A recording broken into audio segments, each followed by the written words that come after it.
बहुत ध्यान से सुनिएगा। ध्यायतो विषयाम पुंस। हमारे विनाश का सबसे पहला बीजारोपण कब होता है? सब लोग इधर देखिएगा और जो सो गए उनको उठा दीजिएगा।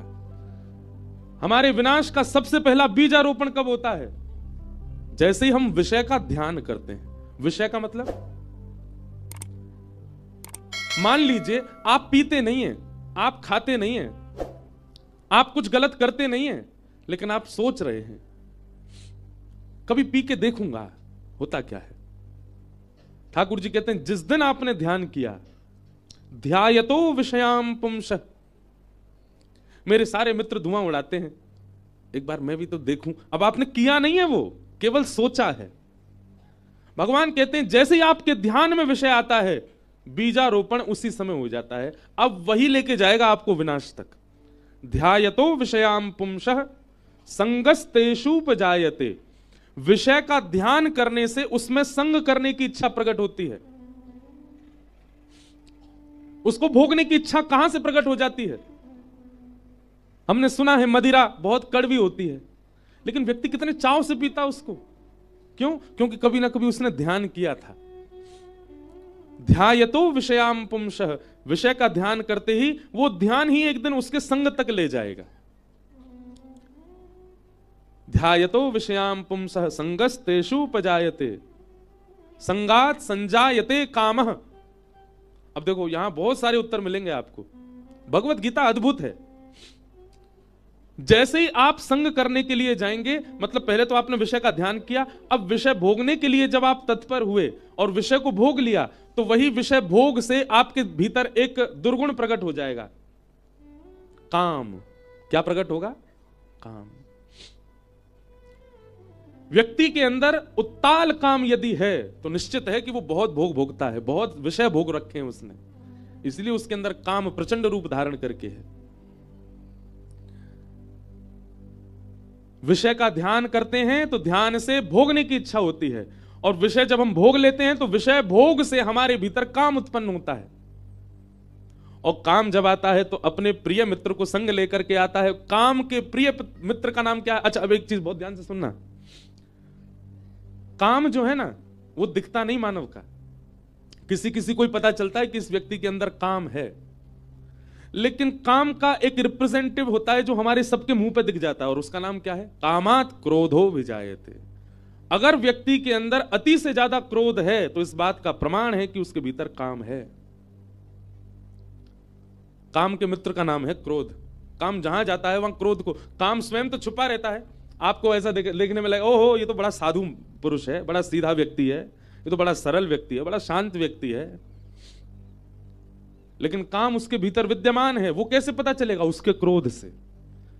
जब क्रोध आता है तो प्रचंड रूप धारण कर लेता है, तो निश्चित है कि आप अपने क्रोध से यह भी बता रहे हैं कि आपके चित्त में काम भी है।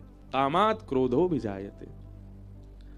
और क्रोधात् भवति सम्मोह। क्रोध से क्या आता है? सम्मोह।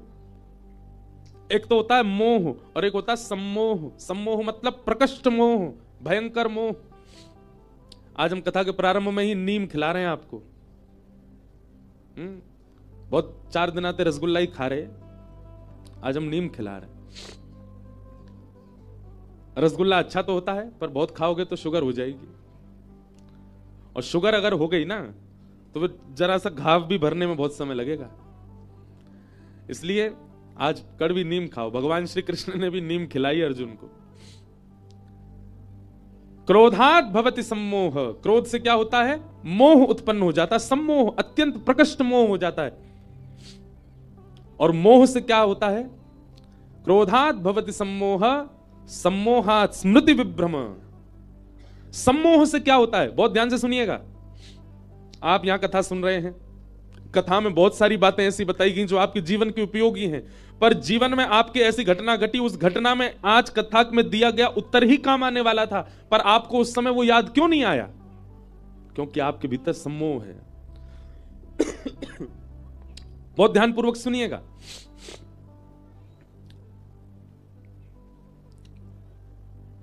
ज्ञान सुनना बड़ी बात नहीं है, पर जरूरत समय पर ज्ञान जो सुना है वो काम आ जाना, ये बड़ी बात है। वो काम नहीं आता, लोग भूल जाते हैं।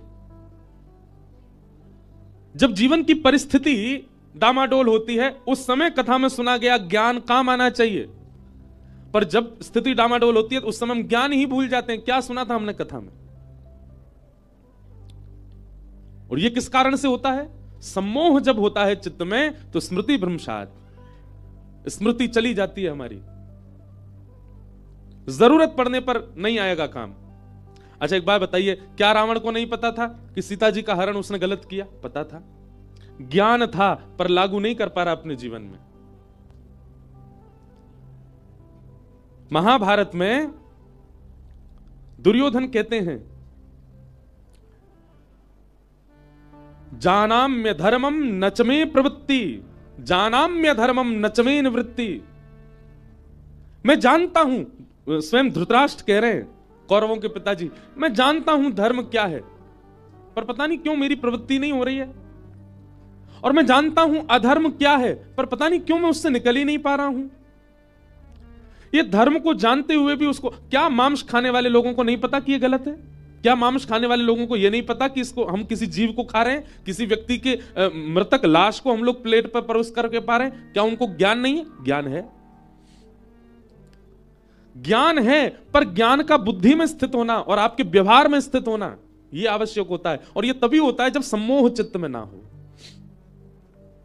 गीता सामान्य नहीं है, गीता साधारण सी किताब नहीं है, अपने जीवन को ऐसे पलटने की सामर्थ्य रखती है गीता। एक एक प्रश्न का उत्तर, एक एक स्थिति का उत्तर गीता में। भगवान कह रहे हैं ज्ञान सबको है, सबको पता है, पर उसको लागू क्यों नहीं कर पा रहे? मदिरा पीने वाले को नहीं पता कि यह गलत है,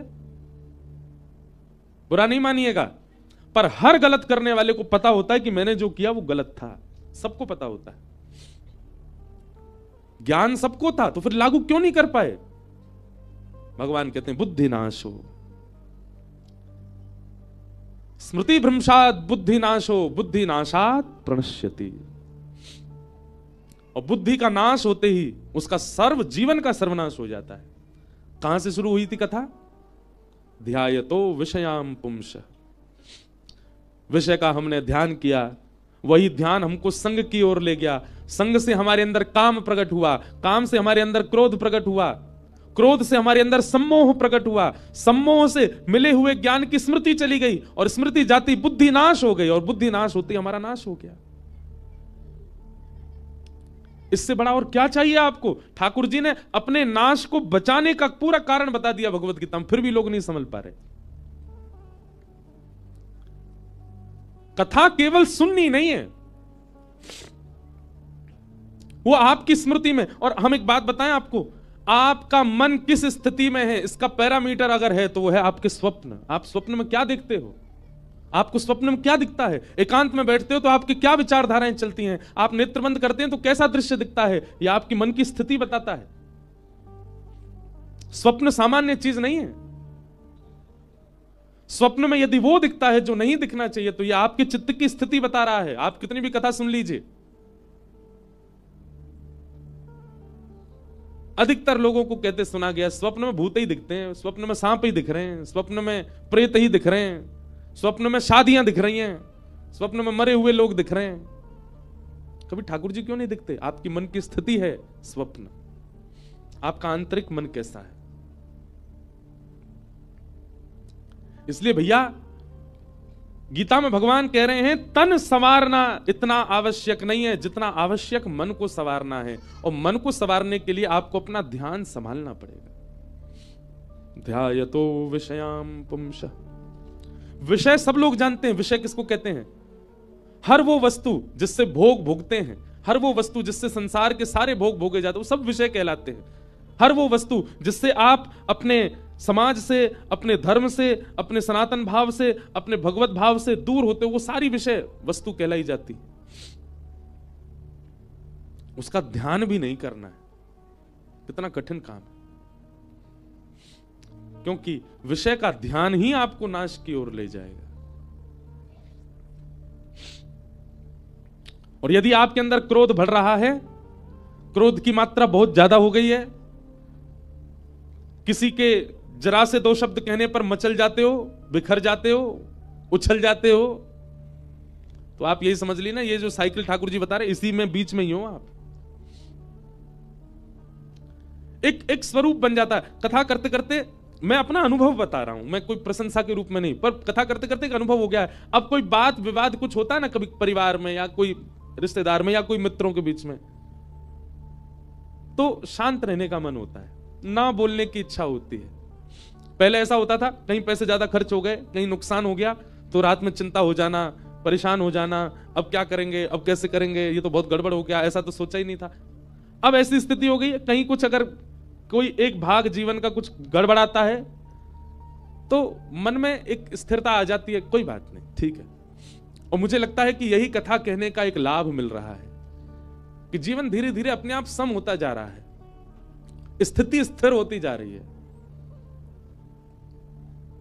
आपके व्यवहार में, स्वभाव में, बुद्धि में, विचार में कथा का परिणाम दिखना चाहिए। केवल कथा सुनने आ जाते हैं उससे काम नहीं चलेगा। आपका व्यवहार, विचार, स्थिति को कैसे संभालते हैं आप, उसमें पता चलता है कि कथा लग रही है कि नहीं जीवन को। ऐसी गीता जी का आज जयंती महोत्सव है। मुझसे कई बार इंटरव्यूज में पूछा गया कि आप आज के युवाओं को क्या कहना चाहते हैं। मैंने हर जगह एक ही बात कही, गीता में सबसे सुंदर श्लोक है भगवान का, असोच्यान्नन्व सोचस्तुम। भगवान कहते हैं, अर्जुन तुम जिस चीज का चिंतन करके बहुत चिंता कर रहे हो, जिस चीज का चिंतन करके, चिंता करके तुम स्थिर हो गए हो, वो चिंता करने का विषय ही नहीं है, उसको चिंतित मत करो। आज के बाद कभी भी चिंता हो, बेटा की हो गई, बेटी की हो गई, पत्नी की चिंता हो गई, परिवार की चिंता हो गई, कई लोगों को तो यही चिंता हो जाती है कि आज हमारे मन की पसंद की दाल नहीं बनी, यही चिंता का कारण है। जब भी चिंता हो तुरंत नेत्र बंद करके विचार करना, असोच्यान्नन्व सोचस्तुम। मैं जिस चीज की चिंता कर रहा हूं वो चिंता का विषय ही नहीं है, और स्वयं को संभालो, निकालो उस चीज से आगे। ऐसे गीता अद्भुत, उसके जयंती महोत्सव पर आप सब लोगों को खूब खूब शुभकामनाएं। पर ऐसी कोरी शुभकामना नहीं देना चाह रहा था मैं चाहता हूं कि आप सब लोग ऋषिकेश आए हैं। आज हमारे कहे से सामान्य गीता नहीं, गीता प्रबोधिनी स्वामी श्री रामसुखदास जी के द्वारा जिसमें अर्थ वर्णित किए गए हैं, पढ़िए। और गीता एक बार में समझ में कभी नहीं आ सकती। आप अर्जुन थोड़े ही हो। अर्जुन का अर्थ क्या है? अर्जनात अर्जुन, जो अर्जन करना चाहता है, इकट्ठा करना चाहता है, उसको अर्जुन कहते हैं। इकट्ठा करने का मतलब धन नहीं, संपत्ति नहीं, जो ज्ञान इकट्ठा करना चाहता है। एक प्रकार से अगर दूसरी भाषा में कहूं, जिसके अंदर जिज्ञासा की पराकाष्ठा अतीत में है, उसको अर्जुन कहते हैं। गीता जब भी पढ़िए जिज्ञासु बन के पढ़िए। गीता का दूसरा नियम सुनिए, गीता जब भी पढ़िए, अब आप पाठ के क्रम से पढ़ रहे हो तो पहले प्रश्न से पढ़ो, पर हम अपना एक तरीका, एक बार तो पूरी पढ़ लो, पर उसके बाद एक अध्ययन जब आद्योपांत हो जाए उसके बाद कैसे पढ़ना चाहिए। कभी भी बैठो, गीता जी हाथ में लेके कहीं से भी खोलो, और कहीं से भी खोल करके अपनी उस समय की स्थिति को देखो। पिताजी हॉस्पिटलाइज्ड हैं, माताजी परेशान हैं, पत्नी सुन नहीं रही, बच्चे घर की मानते नहीं, व्यापार में वृद्धि नहीं हो रही, जो भी आपकी परेशानी, महाभारत चल रही है आपके परिवार में, उसका चिंतन करो। और चिंतन करके स्वयं को अर्जुन मानो। मैं अपने परिवार की महाभारत का अर्जुन हूं, मुझे ही संभालना पड़ेगा। और ये कौन है? ये कोई किताब नहीं है, ये कोई प्रश्न नहीं है, ये कोई पन्ने नहीं है, साक्षात योगेश्वर मेरे रथ के चालक हैं, मेरे रथ के सारथी हैं श्री कृष्ण। मैं इनसे अब पूछ रहा हूं कि मेरे जीवन की इस महाभारत का अब मैं क्या करूं। कहीं से भी गीता जी खोलिए, वहां पढ़ना प्रारंभ कीजिए। 5 श्लोकों के अर्थ पढ़ेंगे और 5 बार पढ़िए। एक बार में समझ में नहीं आएंगे, हम लोगों की हिंदी भी तो खराब है, अब इतनी शुद्ध हिंदी है कि समझ में ही नहीं आएगा। 5 बार पढ़ो, और 5 बार पढ़ने के बाद फिर बंद करके विचार करो, क्या कह रहे हैं ठाकुर जी। ये सोचना ही नहीं कि हमने किताब पढ़ी है, ये सोचना श्री कृष्ण बोल रहे थे, मैं सुन रहा था, और फिर उसी का चिंतन करो, आपको अपना उत्तर मिल जाएगा। 5 श्लोकों में ही उत्तर मिल जाएगा। करना क्या पड़ेगा? अपने जीवन की महाभारत का चिंतन करो, स्वयं को अर्जुन मानो और श्रीमद् भगवत गीता को कृष्ण समझ करके, और सबसे बड़ी बात, एक विश्वास चित्त में लेना पड़ेगा। क्या? करिष्ये वचनम तव। हे गीता जी, हे श्री कृष्ण, आप जो कहेंगे मैं करूंगा। अब भले ही वहां श्लोक आ जाए, हे पार्थ, उस समय पार्थ का अर्थ अपना नाम ही लेना, हे इंद्रेश, ठाकुर जी कह रहे हैं तुम ऐसा करो। अपनी स्थिति देख करके फिर ठाकुर जी ने कहा ऐसा करो, उसको करना ही है। क्योंकि कई बार क्या होता है, हमने मन में कुछ और सोच रखा है, हमें तो ऐसा करना है, एक बार ठाकुर जी से पूछ लेते हैं वो क्या कह रहे हैं, और ठाकुर जी ने उत्तर विपरीत दे दिया, परेशान हो जाते हैं। हम तो ये चाह रहे थे, ठाकुर जी ऐसा कह रहे हैं। नहीं, करिष्ये वचनम तव। इसी ये 3 शब्दों ने ही पूरी महाभारत के युद्ध को जिता दिया अर्जुन को। क्या? करिष्ये वचनम तव, आप जो कहेंगे मैं करूंगा, मैं किंतु परंतु विचार नहीं करूंगा। भगवान कहते हैं जो कहूंगा सो करेगा? बोले हाँ। देख ले? बोले देख लिया। सोच ले? सोच लिया। एक बार और विचार कर ले? बोले कर लिया। ठाकुर जी कहते हैं युद्ध च, युद्ध कर। कहां मोह के कारण अर्जुन के हाथ पांव कांपने लगे थे। रणभूमि के बीच में खड़ा होकर के अर्जुन अपने रथ बाणों को त्याग देता, मैं युद्ध नहीं कर पाऊंगा। भगवान कहते हैं कायरों की तरह बात करता है, अभी तुम मुझसे कह रहा था जो कहूंगा सो करेगा, अब क्या हुआ तुझे? अर्जुन कहता मैं इनको कैसे मारूं, ये मेरे अपने हैं, इनमें से कोई मेरा भाई है, कोई मेरे ताऊ हैं, कोई मेरे परिवार के हैं, कोई मेरे रिश्तेदार हैं, कोई मेरे गुरु हैं, मैं इनको कैसे मारूं? भगवान बोले अर्जुन तुझे मोह हुआ है, और यदि ये मोह होना था तो ये पहले ही होना चाहिए था, और यदि ये मोह तेरे चित्त में आया ही था तो तू वनवास में ही प्रसन्न रह लेता। क्यों तेरे अंदर इच्छा प्रकट हुई कि 5 गांव ही मिल जाएं? और तब यदि मोह नहीं आया तो अब युद्ध के बीच में आकर के मोह आना, ये तेरी कायरता दिखा रहा है अर्जुन। सही समय पे स्थिति का आना होना चाहिए। ये बात कैसी है कि बारात द्वार पे आ गई और टीका आदि हो गया, दुल्हा जैसे भीतर आया, दुल्हन बोली मैं ब्याह नहीं करूंगी। पहले ही मना कर देना था। जब बातें चल रही थी, जब संबंध की तैयारियां हो रही थी, जब सब प्रकार की चर्चाएं हो रही थी, उसी समय मना कर देना था। द्वार पर बारात आने पर मना करना, अब उसमें दुल्हन कहे ब्याह थोड़ी हुआ है, अभी कुछ बिगड़ा थोड़ा ही है, अभी रोक देते हैं, अरे बहुत कुछ हो चुका। वही बात अर्जुन को समझाते हैं, अब युद्ध की घोषणा हो चुकी है, रणभूमि सज चुकी है, अब तू कह रहा है कि मैं नहीं मारूंगा, मैं नहीं लड़ूंगा। अर्जुन की स्थिति पर प्रश्न मत उठाइएगा कि भगवान युद्ध करने को कैसे कह सकते हैं। वहां की स्थिति अलग है, अर्जुन स्वयं को मानिए। और हम मेरे से लेकर के यहां बैठे हर व्यक्ति के जीवन में एक महाभारत चल रही है, हर व्यक्ति के जीवन में एक महाभारत चल रही है, और हमारी महाभारत के हम ही अर्जुन हैं। पर अर्जुन कब हैं? जब गीता साथ हो। अन्यथा आप सबके जीवन में महाभारत है, पर आप अपने महाभारत के दुर्योधन भी हो सकते हो, आप अपनी महाभारत के शकुनी भी हो सकते हो, आप अपने महाभारत के धृतराष्ट्र भी हो सकते हो, आप अपनी महाभारत के भीष्म पितामह भी हो सकते हो, आप अपनी महाभारत के युधिष्ठिर, भीम, नकुल, सहदेव भी हो सकते हो, आप अपनी महाभारत के कर्ण भी हो सकते हो, पर अर्जुन तभी बनोगे जब कृष्ण साथ हो।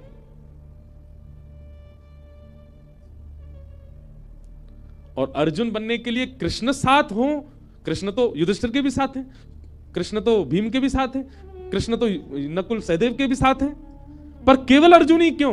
क्योंकि अर्जुन जैसा विश्वास नहीं है किसी का।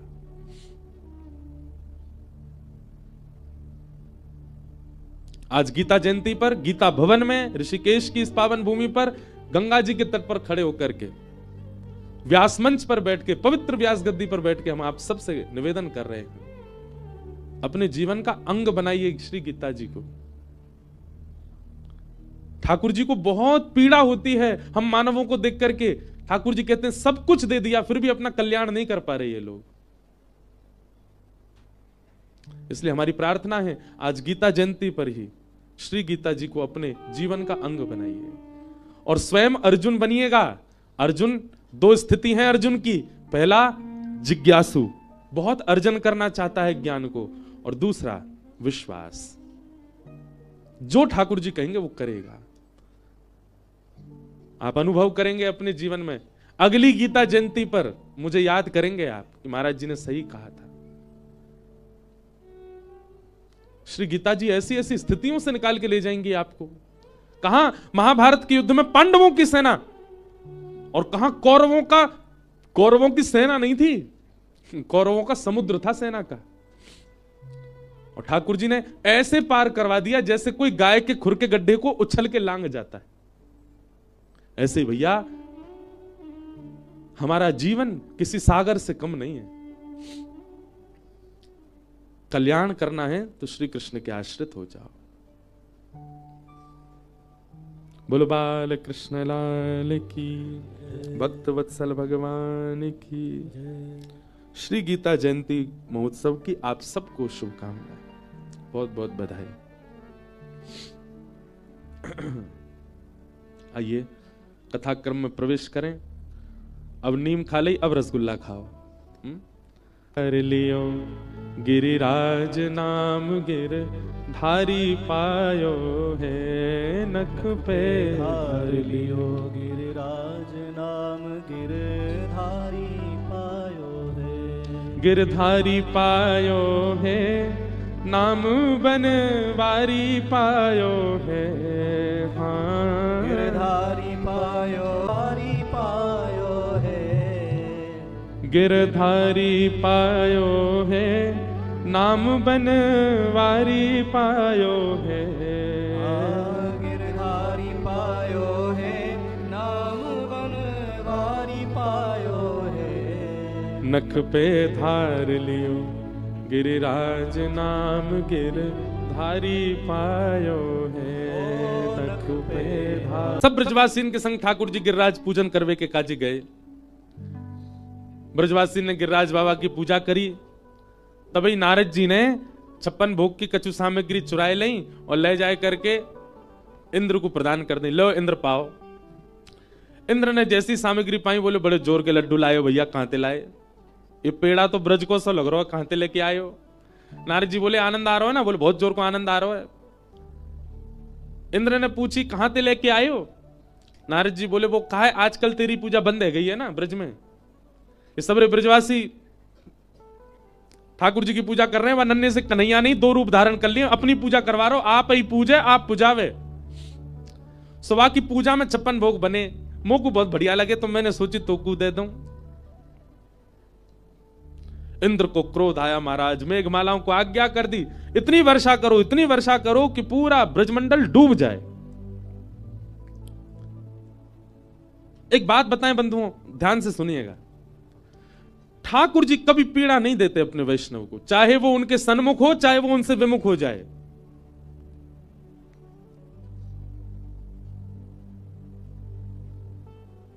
इस बात को ऐसे समझो,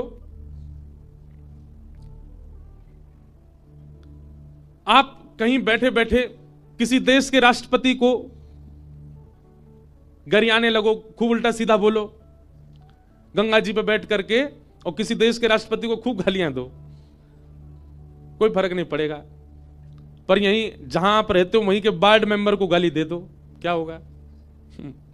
घर पे आ जाएगा लड़ने, अरे ऐसे कह रहा था तू हमारे बारे में, उठवा लेंगे हम। जो वार्ड मेंबर हो बुरा नहीं मानना है, यहां कोई बैठा हो तो। बात ऐसी है कि स्थिति प्राप्त व्यक्ति को फर्क नहीं पड़ता कि आप उसकी प्रशंसा करो, कि आप उसकी निंदा करो, आप उसके बारे में गलत बोलो, कि आप उसके बारे में अच्छा बोलो। पर सामान्य स्थिति वाले व्यक्ति को बहुत जल्दी फर्क पड़ जाता है। लोग बात कहते हैं दिया नहीं जलाया भगवान नाराज हो जाएंगे। काय को होंगे नाराज? आपके दिया से चल रहा है क्या? ठाकुर जी के वैकुंठ में अंधेरा हो जाता है क्या आप दिया नहीं जलाते तो? अरे आज मंगलवार है, हनुमान चालीसा कर लो, हनुमान जी नाराज हो जाएंगे नहीं तो? अच्छा इतने मानी ना जब हनुमान जी हैं तो फिर हमको क्या ज्ञान दे रहे हैं? हम मानवों का स्वभाव है छोटी छोटी बातों पर रूठ जाना, बुरा मान जाना, और अपने मान की इच्छा रखना, अपनी प्रशंसा की इच्छा रखना, आदि आदि। ये सब देवताओं का गुण थोड़ा ही है। आज बृहस्पतिवार है, आज वो शनिवार है, शनि महाराज को तेल चढ़ाया आदि।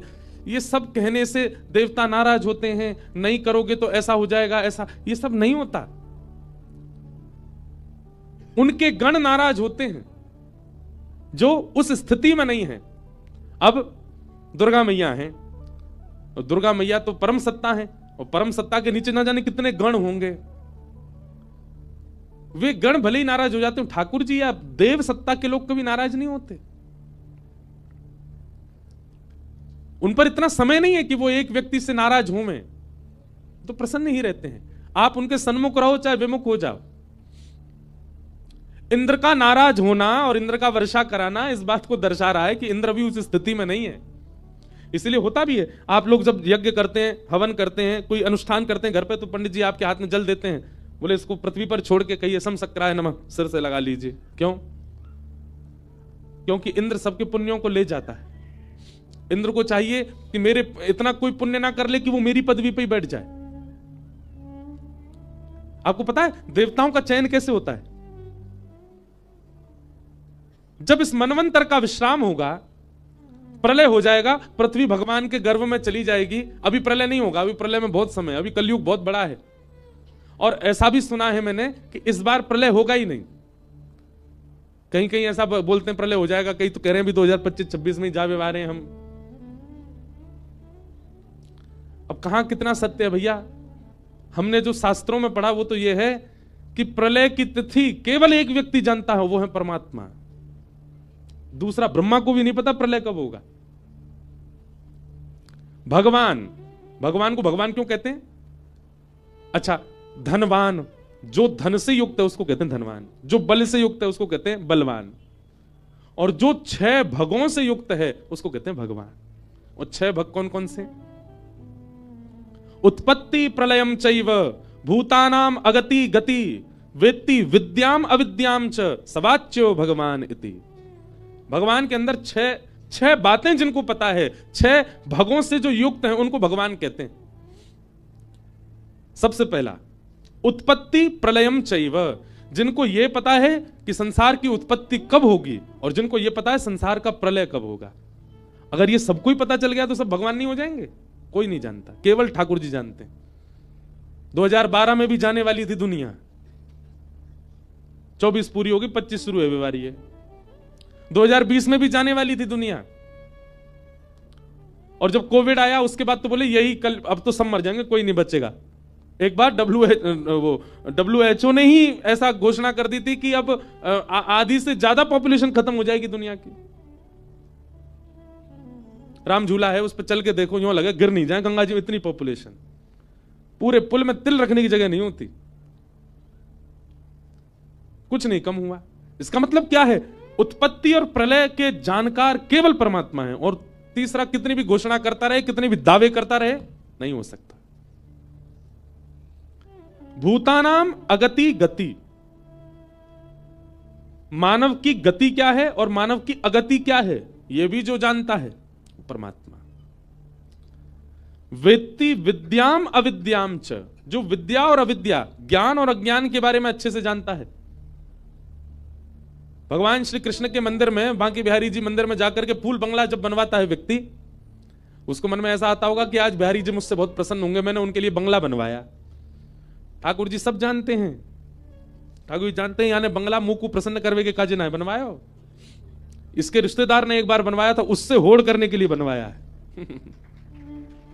वेत्ति विद्याम अविद्याम, जो ठाकुर जी सब जानते हैं कौन किस भाव में है। कोई व्यक्ति गंगा स्नान कर रहा है, गंगा जी जानती हैं इसके स्नान करने का कारण क्या है। कभी कभी मुझे लगता है हमारी भक्ति से ठाकुर जी प्रसन्न होकर प्रकट क्यों नहीं हो रहे, क्योंकि कहीं ना कहीं हमारे मन के भाव को ठाकुर जी जान गए हैं। नाटकबाज है ये 6 चीजें जो जानते हैं, उत्पत्ति प्रलय, मानव की गति अगति, विद्या और अविद्या, ये 6 भग से युक्त जो है उनको कहते हैं भगवान। प्रलय की घोषणा कोई और कैसे कर देगा? वो तो केवल परमात्मा को पता है। तो भगवान कभी नाराज नहीं होते, जिसकी स्थिति उतनी नहीं है वो नाराज होता है। इंद्र नाराज हो गया, और इंद्र ने, हाँ तो मैं ये बता रहा था देवताओं का चयन कैसे होता है, सुनो। जिस समय प्रलय होगा पृथ्वी आदि पूरा ब्रह्मांड ठाकुर जी अपने गर्भ में लेकर के शयन करेंगे, सो जाएंगे। थोड़ा सा दिमाग घुमाऊं आपका। सतयुग त्रेता द्वापर कलयुग, सतयुग त्रेता द्वापर कलयुग, सतयुग त्रेता द्वापर कलयुग, सतयुग त्रेता द्वापर कलयुग जब 71 बार बीतता है, 71 टाइम्स, तब ब्रह्मा जी का एक दिन होता है। ऐसे ब्रह्मा जी जब 100 साल के होते हैं तब भगवान का एक दिन होता है। मतलब ठाकुर जी सुबह उठ करके शाम को जब शयन करने जाते हैं उतने में ब्रह्मा जी गोविंदाय नमो नमः, और ठाकुर जी सुबह उठ करके शाम को जब शयन करने जाते हैं उतने बीच में मैं और आप, हम सब कितने अरब खरब शंख बार गोविंदाय नमो नमः हो जाते हैं। इतना बड़ा दिन होता है ठाकुर जी का। ठाकुर जी का दिन तो हमारी तरह ही होता है, पर वो इतनी हमारे लिए इतनी द्रुत गति से चलता है, पता भी नहीं होगा उनको कि कोई इंद्रेश है भी क्या। जब तक ठाकुर जी पलक झपकेंगे तब तक 4-5 इंद्रेश तो जन्म ले चुके होंगे। ऐसे परमात्मा जब रात्रि में शयन करने जाते हैं, मतलब 12-13 घंटे बाद, 15 घंटे बाद जब ठाकुर जी सोने जाते हैं तब प्रलय होता है। और जब प्रलय होता है तो ब्रह्मलोक आदि सब भगवान के गर्भ में चला जाता है, ठाकुर जी शयन में चले जाते हैं। और ठाकुर जी जब सोते हैं पूरे विश्व का प्रलय हो जाता है, केवल एक को छोड़ के। किसका प्रलय नहीं होता? शब्दों का।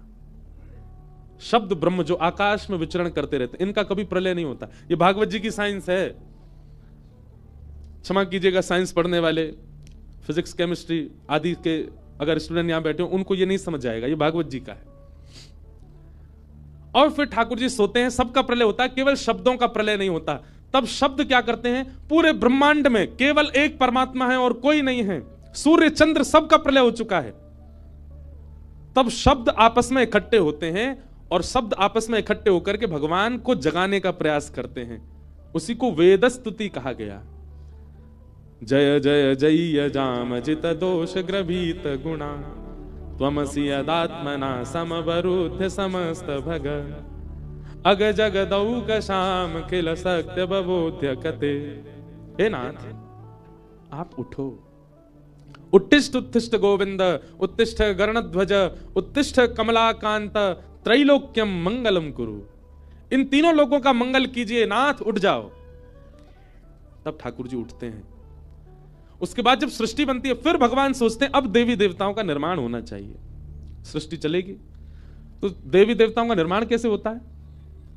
पूर्व के मनवंतरों में, पूर्व के सृष्टि में हम जितने भी मानव थे, हम मानवों के पुण्य के आधार पर जिसका सबसे ज्यादा पुण्य होगा ऐसे 33 कोटि लोगों को चुना जाएगा और फिर उनके पुण्य के आधार पर हम ही लोगों को ही देव योनियां प्रदान कर दी जाएंगी। हाँ भाई सुनो, तुम्हारा इतना पुण्य बनता है, तुम्हारे सारे जन्मों को मिला के क्या करना है? सूर्य की पदवी संभालो, चंद्र की पदवी संभालो, वरुण की पदवी संभालो, तुम इंद्र बन जाओ। इस प्रकार इन जीवात्माओं को ही देवताओं की पदवी प्रदान कर दी जाती है। तो हम जो कुछ भी पुण्य करते हैं वह पुण्य यदि इकट्ठे होते चले गए तो कहीं ना कहीं उन पुण्यों से देव योनि हमें प्राप्त हो सकती है। अगर हम आसन के नीचे जल नहीं छोड़ते, सीधा अपना कृत्य करके उठ जाते हैं तो वो पुण्य सीधा इंद्र ले जाता है। इंद्र कभी नहीं चाहता कि मेरी पदवी पर कोई और बैठे, इसलिए समसक्राय नमः ऐसे स्पर्श किया जाता है।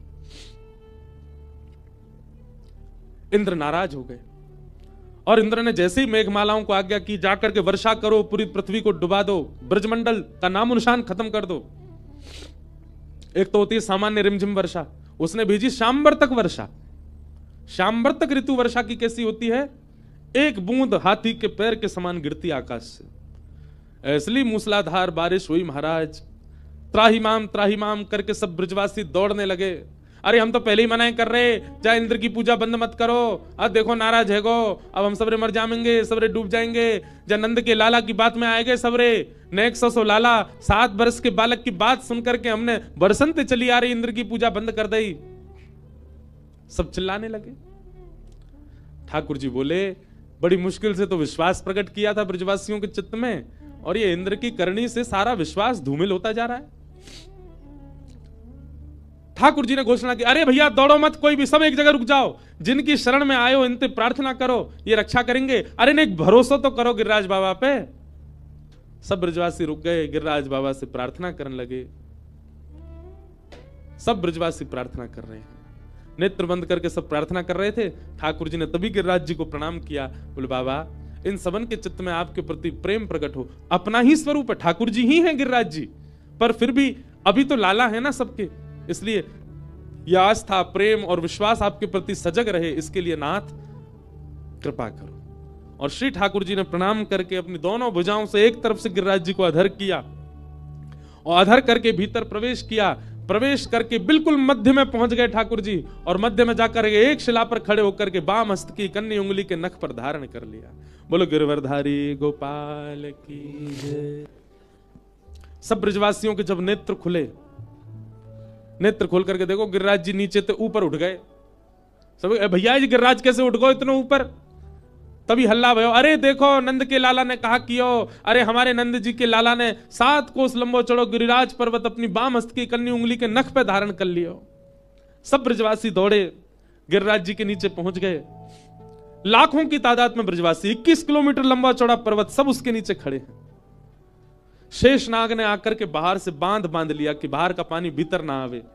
सुदर्शन चक्र गिरिराज जी के ऊपर द्रुत गति से घूम रहे हैं, जितना भी जल गिर रहा है उस सबको सुखाने के लिए। और अगस्त मुनि एक कोने में बैठकर के संपूर्ण जल का पान कर रहे हैं।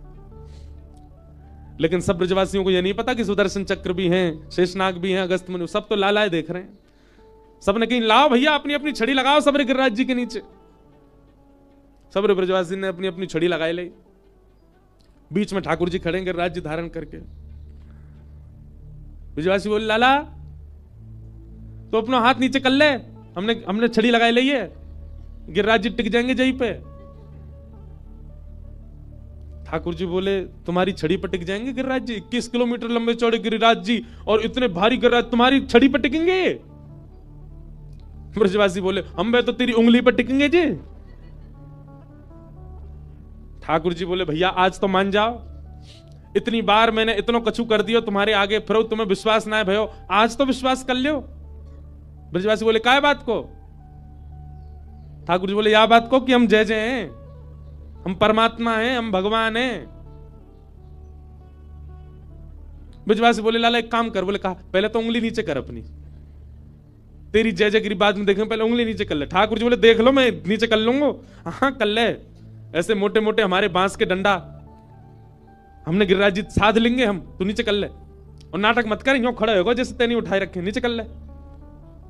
ठाकुर जी ने जैसी उंगली नीचे करी महाराज, चट चट चट सबकी छड़ी टूट गई। गिरिराज जी नीचे आने लगे, नेक नेक दबन लगे सब लोग।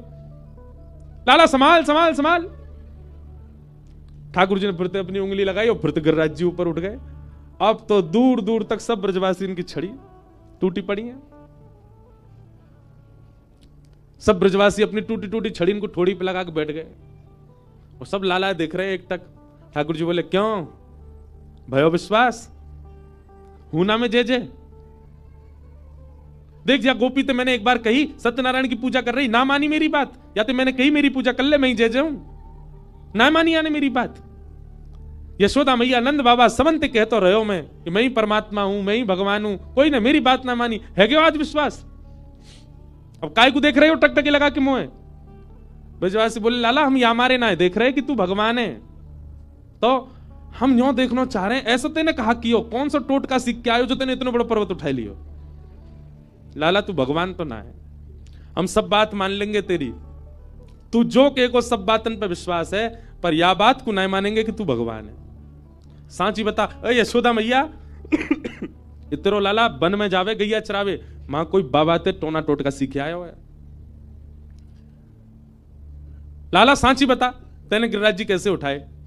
भगवान बोले पूतना मारी, अघासुर मारो, धेनुकासुर मारो, वत्सासुर मारो, अरिष्टासुर मारो, तृणावर्त मारो, कालिया नाग मारो, इतने सारे राक्षस मार दिए सबन के सामने। आज गिरिराज जी उठा लिए, फिर नहीं मानने हो कि मैं भगवान हूं? और कहां करूं जहां से तुम्हें भरोसा होए? ब्रजवासी बोले बस बस बस बस ज्यादा मत बोले, मारी तने पूतना। तो कैसे मर गई वो पूतना? ब्रजवासी बोले जे तो हमारे ब्रज को पुण्य है भैया, ऐसो शास्त्रन में लिखो भयो है कि आप कोई तीर्थ में तभी जा सको जब वह तीर्थ के समान पुण्य आपने किए हों। अगर वह तीर्थ के समान पुण्य नहीं किए होंगे तो चाह के भी वह तीर्थ में जा नहीं पाओगे। भैया हमारो ब्रज वृंदावन तो बड़ो महिमावान है।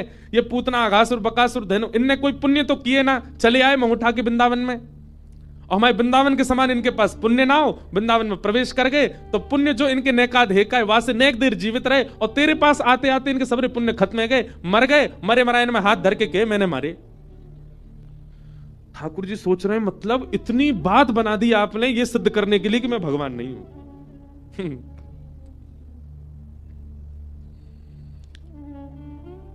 प्रेम में प्रभुता स्वीकार नहीं होती, ये प्रेम का स्वरूप है। बेटा डीएम बन जाए, एसडीएम बन जाए, कलेक्टर बन जाए, कितनी भी बड़ी पदवी पर पहुंच जाए, वक्ता बन जाए, व्यास बन जाए, संत बन जाए, महात्मा बन जाए, प्रधानमंत्री बन जाए, मां को कभी उसकी पदवी नहीं दिखती, मां को बेटा ही दिखता है, मां को अपना लाला ही दिखता है, मां को अपना पुत्र ही दिखता है। क्यों? प्रेम। और ब्रजवासियों का वो प्रेम है ठाकुर जी के प्रति। ठाकुर जी कुछ भी कर ले उनको दिखता ही नहीं परमात्मा। अच्छा एक बात कहें, आप पूरे विश्व में भगवान के दर्शन करो आपको परमात्मा दिखेंगे, पर हमारे वृंदावन में परमात्मा नहीं दिखते। हमारे वृंदावन तो लाला ही दिखे। बिहारी जी के दर्शन करवे जाओ ऐसे लोगों लाला खड़ो है, राधा रमन जी के दर्शन करवे जाओ ऐसे लोगों नेक्सस तो लाला खड़ो है।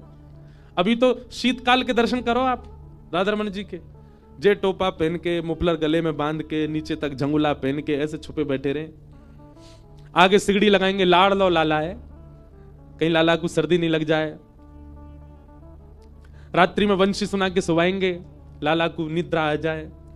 रात्रि में भूख लगेगी तो लाला के पलंग के पास में बंटा भोग रखेंगे कि भूख लगेगी तो खा ले को। पूरे विश्व में वो परमात्मा है, पर हमारे ब्रज में तो लाला ही है, क्योंकि ब्रजवासियों ने कभी परमात्मा देखे नहीं, ब्रजवासियों ने तो लाला ही देखो है। अरे ऐसो हाँ ऐसो हो ऐसो चटक मटक सो ठाकुर तीनों लोकन हूँ मैं नाय। ऐसो चटक मटक सो ठाकुर तीनों लोकन हूँ मैं नाय। ऐसो चटक मटक सो ठाकुर तीनों लोकन हूँ मैं नाय। ऐसो चटक मटक सो ठाकुर तीनों लोकन हूँ मैं नाय। लोकन हूँ मैं नाय, तीनों लोकन हूँ मैं नाय। हाँ लोकन हूँ मैं नाय, तीनों लोकन हूँ मैं नाय। हाँ लोकन हूँ मैं नाय, तीनों लोकन हूँ मैं नाय। हाँ लोकन हूँ मैं नाय, तीनों लोकन हूँ मैं नाय। हो ऐसो हाँ ऐसो हो ऐसो चटक मटक सो ठाकुर तीनों लोकन हूँ मैं नाय। ऐसो चटक मटक सो ठाकुर तीनों लोकन हूँ मैं नाय। हाँ ऐसो चटक मटक सो ठाकुर तीनों लोकन हूँ मैं नाय। ऐसो चटक मटक सो ठाकुर तीनों लोकन हूँ मैं नाय। कैसा है?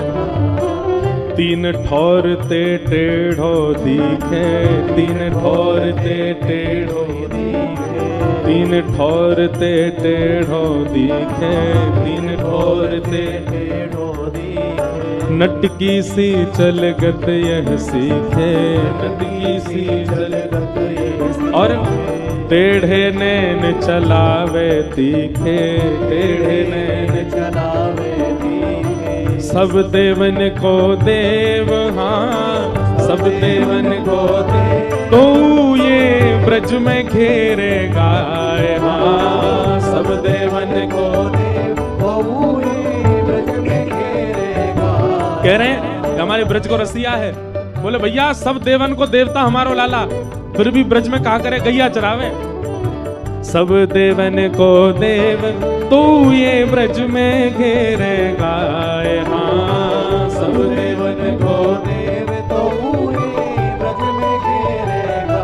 हो ऐसो हो ऐसो हाँ ऐसो चटक मटक सो ठाकुर तीनों लोकन हूँ मैं नाय। ऐसो चटक मटक सो ठाकुर तीनों लोकन हूँ मैं नाय। हाँ ऐसो चटक मटक सो ठाकुर तीनों लोकन हूँ मैं ना, ऐसो चटक मटक सो ठाकुर, तीनों लोकन हूँ मैं। भैया हम पे पता बड़ी कृपा भैया या बार जा महीना में ऋषिकेश में धूप निकरे ना है, लेकिन ठाकुर जी ने ऐसी कृपा करी है रोज धूप निकारी है।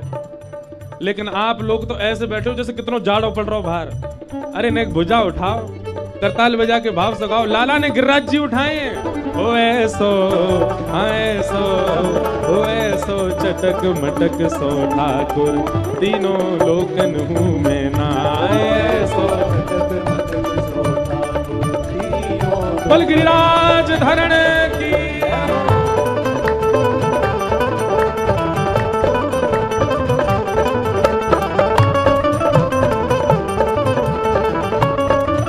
बोल नंद के लाला की।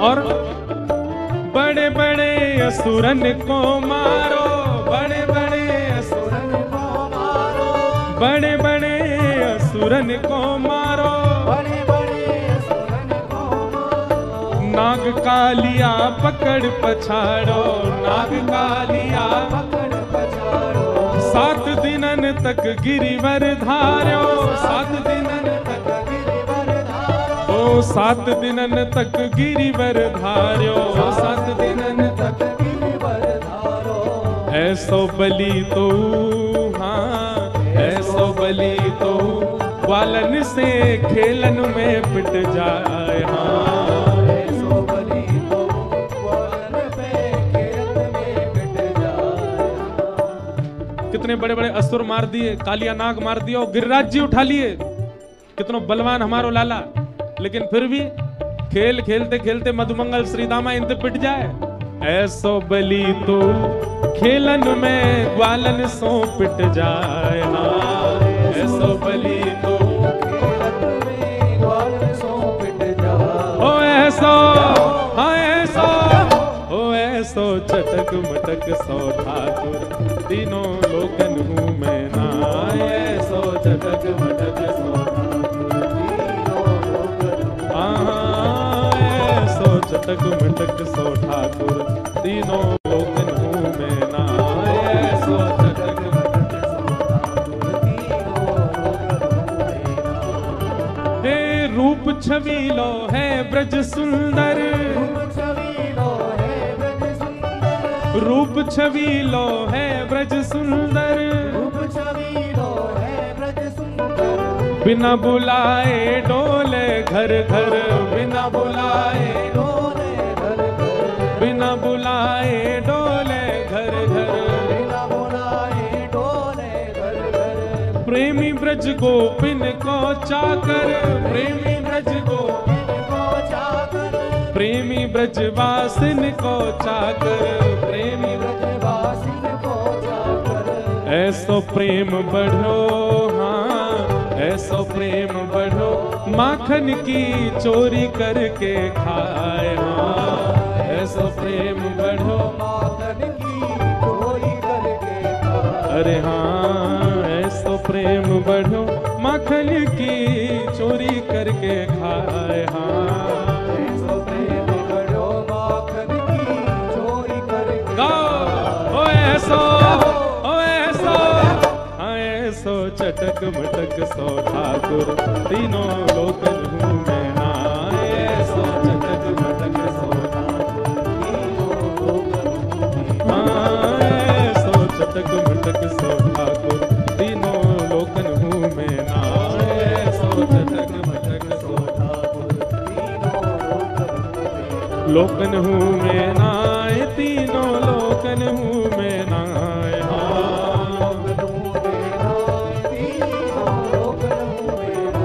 अरे हाँ लोकन हूँ मैं ना, तीनों लोकन हूँ मैं ना। हाँ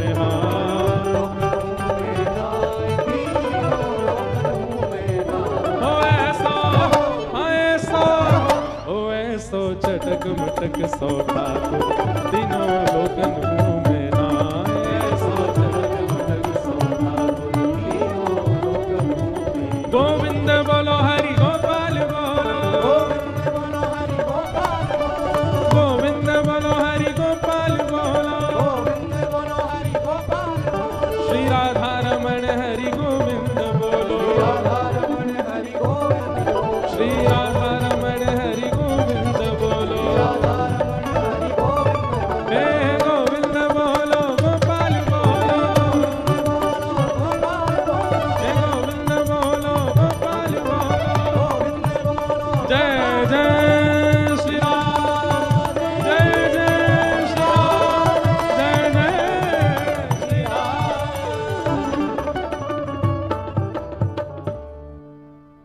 बोलो कृष्ण कन्हैया लाल की। सब देवन को देव तो ये ब्रज में घेरे गाय, हाँ सब देवन को देव तो हुए ब्रज में घेरेगा। ऐसो चटक मटक सो ठाकुर तीनों लोकन हूँ मैं नाय। ऐसो चटक मटक सो ठाकुर तीनों लोकन हूँ मैं। बड़े बड़े असुरन को मारो, बड़े बड़े असुरन को मारो, नाग कालिया पकड़ पछाड़ो, नाग कालिया पकड़ पछाड़ो, 7 दिनन तक गिरिवर धारो, 7 दिनन तक गिरिवर धारो, हे 7 दिनन तक गिरिवर धारो, 7 दिनन तक गिरिवर धारो। ऐसो बलि तो खेलन में ग्वालन से पिट जाए, हाँ ऐसो बलि तो। खेलत में ग्वालन सो पिट जा। 7 दिन तक गिरिराज जी उठा लेंगे, कालिया नाग को पछाड़ देंगे, लेकिन मधुमंगल सीतामा के आगे ऐसे भीगी बिल्ली बन जाएंगे जैसे जी कितने बलवान है। मधुमंगल सीतामा मनसुखा तनसुखा, तनसुखा को नाम तनसुखा क्यों है पता है? वो तन ऐसोवा को फूंक मार दो तो ऑस्ट्रेलिया पहुंच जाए बिना वीजा के। वहां को नाम ही तनसुखा, ये इनके असली नाम नहीं है, ठाकुर जी ने रखो है। पत्रो दुबरो या हमारे वहां को नाम कहा तनसुखा, एक है धन सुखा, दोनों बात है। पत्रो दुबरो है लेकिन नाम बाको उल्टा रखो, ये व्यंगात्मक नाम है कैसो पत्रो दुबरो, पर नाम का रखो तंते बड़ो सुखी है भैया। दोनों बातें, तन सुखा, तंते सुखो भी और तंते सुखी भी। जैसे ठाकुर जी कोई और ग्वाल बालन की मंडली तो मिले ना, देख ले भैया हम तो ज्यादा मत बोले नहीं तो तन सुखा है बुला देंगे। वो तन सुखा कौन है? बोले हम में सब तो बलवान है वो। सामने वाले बालक डर जाए, बोले अच्छा लाला ने दिखाइयो, ए तन सुखा ने करके आज तन सुखा आयो पत्रो दुबरो सीख सो। कोई जलेबी की दुकान या कोई बढ़िया मिष्ठान की दुकान दिखे ठाकुर जी को, ठाकुर जी कहे भैया हमें दे दे, बोले लाला आज ऐसी ना मिले, या के काजी कछु देनो पड़ेगो। अरे तू जाने ना है हमारे पास में गोकुल को सबसे धनवान व्यक्ति है। बोले कौन? बोले धन सुखा। धन सुखा ने करके आयो, वहां के जन कितने कर्जे आए सबन पे। वहां को नाम है धन सुखा। एक है ठाकुर जी को सखा, वहां को मुख ऐसा है कि वह देख के यूं लगे कि रो है। ठाकुर जी तो पहली बार मिलो, ठाकुर जी ने वहां को, अरे भैया तू रो काई को रोए? अरे ना लाला रोए ना रो, मेरो चेहरा ही ऐसा है। ठाकुर जी वाह, वहां को नाम रख दियो मन सुखा। जे मन सुखा, मन ते सुखी। तो कहां इतने बड़े बड़े राक्षसन को ठाकुर जी नेक में ही मार रहे हैं। और ऐसो बलि तो खेलन में ग्वालन सो पिट जाए। जे ग्वाला सबरे पीट दे लाला को, रोते रोते जाए मैया मुको आज वाने बड़ो खिजायो, वो बड़ो लड़े मोते। प्रेम ये सब ब्रजवासीन को प्रेम है ठाकुर जी से, और ठाकुर जी को प्रेम है ब्रजवासीन से।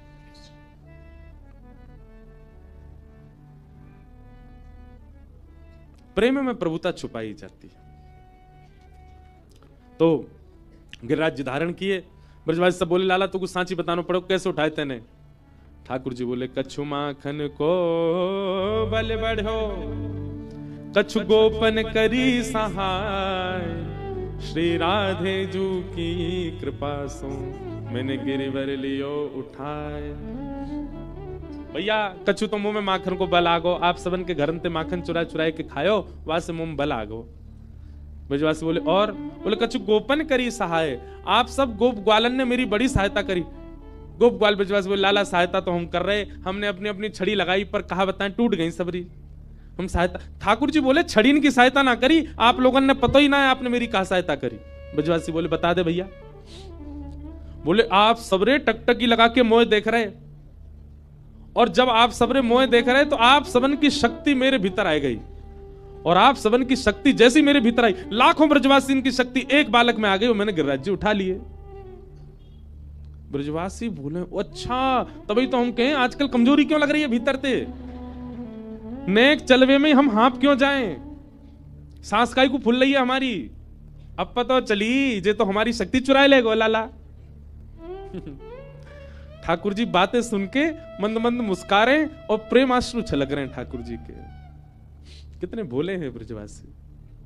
मैं भैया अपनी कथा में, हर कथा में एक बात कहूं, ठाकुर जी को प्राप्त करवे के काजे ज्ञानी हैवे के जरूरत नहीं, वैरागी हैवे की जरूरत नहीं, बुद्धिमान हैवे की जरूरत नहीं, धनवान हैवे की जरूरत नहीं। ठाकुर जी को प्राप्त करवे के काजे भोले बन जाओ। जितने सीधे, जितने भोरे, जितने भोंदू, उतनी जल्दी लाल जी मिलेंगे। ब्रजवासी बहुत भोरे हैं, बहुत सीधे, और सीधे ही ठाकुर जी को। अब देखो लोग बाग आजकल एक नया ट्रेंड चला है, माता पिता बच्चों को समझाते स्मार्ट बनो, है दुनिया तुम्हारा दुरुपयोग कर लेगी, थोड़े चतुर बनो, थोड़े थोड़े ऐसे बनो। यूनिवर्सिटी जाते को हम एक परिवार आया, वो बोला महाराज जी हम तो अपने बच्चे को घर ही पढ़ा रहे हैं। मैंने क्यों, ये बहुत सीधा है, हम इसको यूनिवर्सिटी नहीं भेजते, हमें लगता है वहां के बच्चे ऐसे हैं, पता नहीं क्या होगा इसका। भैया देखो एक बात सुनो, आप चतुर बनोगे, स्मार्ट बनोगे, चाटुकारी आपके अंदर आ जाएगी, क्लेवर बनोगे, आप संसार के प्रिय रहोगे। संसार आपको बहुत प्रेज करेगा, भाई कुछ भी कहो ये आदमी बड़ा चतुर है। चतुर के भी दो अर्थ होते हैं, एक अर्थ तो ये होता है चतुर है इससे सावधान, और दूसरा ये होता है चतुर है मतलब इसको कैसे भी षड्यंत्र में डाल दो ये बच ही जाएगा। चतुर का मतलब कई बार बुद्धिमान भी होता है। घर में कोई सिचुएशन ऐसी फंस जाती है, सब लोग कहते हैं उनके पास चलो, हमारे घर का वो सदस्य है, उसकी बड़ा बुद्धिमान है, वो निकाल लेगा इस चीज से। तो बुद्धिमान होना, चतुर होना, चाटुकारी होना, क्लेवर होना, स्मार्ट होना, इससे आप संसार के प्रिय बन जाओगे।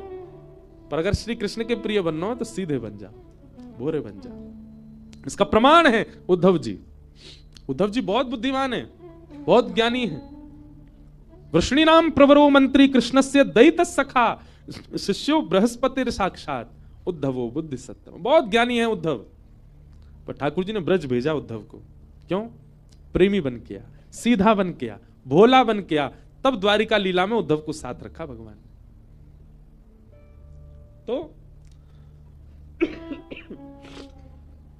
आपके मन में यदि इच्छा है दुनिया प्रेज करे, मैं सबका प्रिय बनूं, चतुर बनूं, खूब क्लेवर बनूं, पर आपके मन में इच्छा अगर एक ही है कि ठाकुर जी रीझ जाए, मैं श्याम सुंदर से मिलना है, वो उनका मैं सखा बन जाऊं, उनका मैं मित्र बन जाऊं, उनसे मेरा कोई संबंध हो जाए, तो सीधे बन जाओ,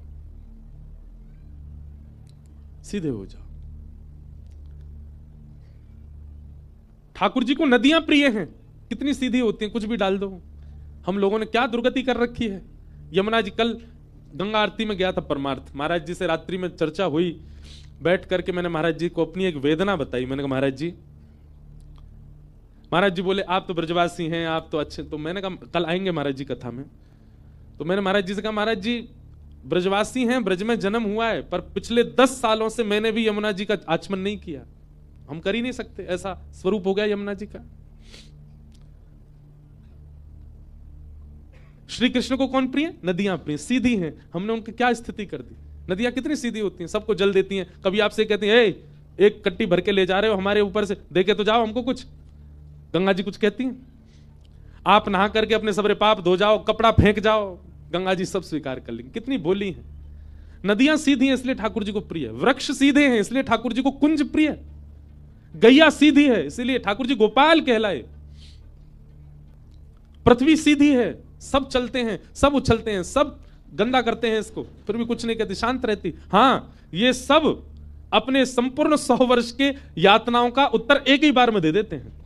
और ये भी प्रकृति नहीं देती है, ठाकुर जी दिलवाते हैं इनसे। अगर इनके अंदर बदला लेने की इच्छा होती तो हर दिन बदला लेती प्रकृति हमसे, पर नहीं। जब 100 साल में इतना कुछ हम कर चुके होते हैं तब ठाकुर जी आड़े लेते हैं, बोले तुम पीछे हटो, हम आते हैं। इन लोगों ने इतना बुरा कर रखा है तो पर्वतों पर कुछ होगा, नदियों में कुछ होगा, पृथ्वी पर भूचाल आएगा।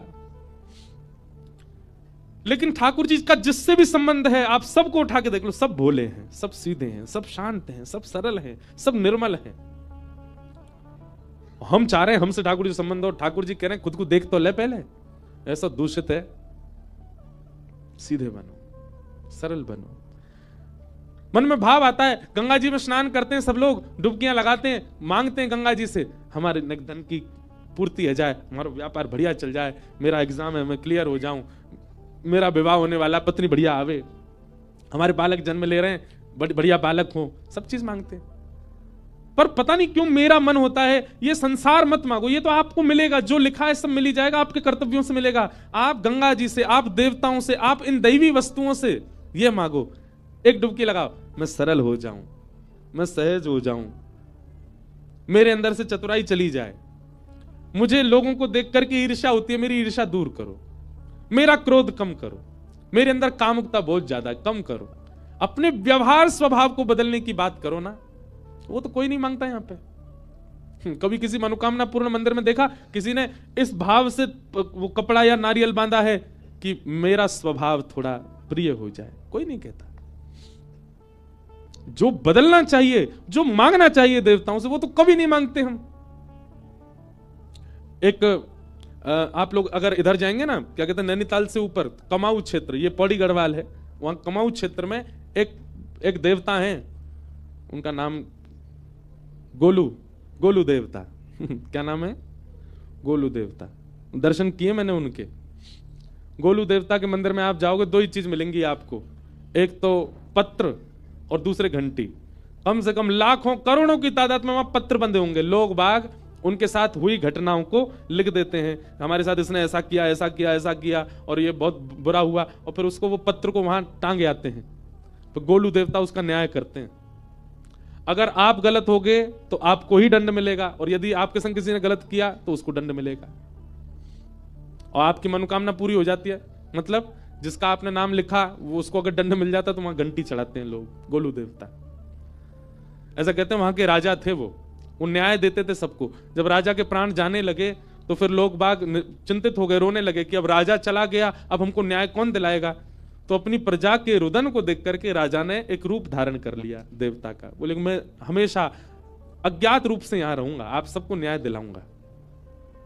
वहां न्याय दिलाते हैं सबको, पर वहां कभी किसी ने जाकर के अपनी शिकायत तो नहीं लिखी होगी, मैंने ऐसे ऐसे के संग गलत किया है गोलू देवता, मैंने उसके संग बुरा किया, मैंने ऐसा कर दिया। कोई अपनी बात क्यों नहीं रखते हो आगे?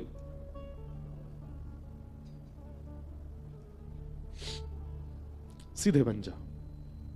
भगवान ने गिरिराज जी धारण किए और ब्रजवासी सब खड़े हैं।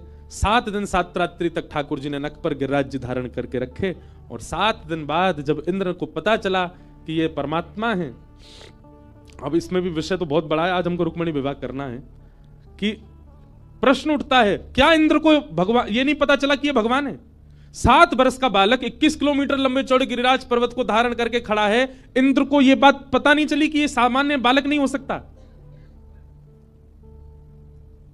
इस पर हम सब की दृष्टि कभी नहीं गई। हम सब तो हमेशा ये सुनते आए, कहते आए कि भैया 7 दिन तक ठाकुर जी ने गिरिराज जी, इंद्र को पता नहीं चला भाई ये बालक नहीं कर सकता, ये निश्चित ही कोई परमात्मा है। ये बात पता चली किसको? जयदेव महाप्रभु को। हमारे भारत में 1000 वर्ष पहले एक आचार्य हुए बंगाल में, जिनका नाम था श्री जयदेव, और जयदेव महाप्रभु ने ठाकुर जी की लीलाओं को गीत में, संस्कृत के गीतों में गाया, जिसको कहते हैं गीत गोविंद। अष्टपदियां हैं, उन्हीं अष्टपदियों में एक पद श्री जयदेव महाप्रभु गाते हैं। मैं कथाओं में गाता हूं, बहुत लोग गाते हैं उसको।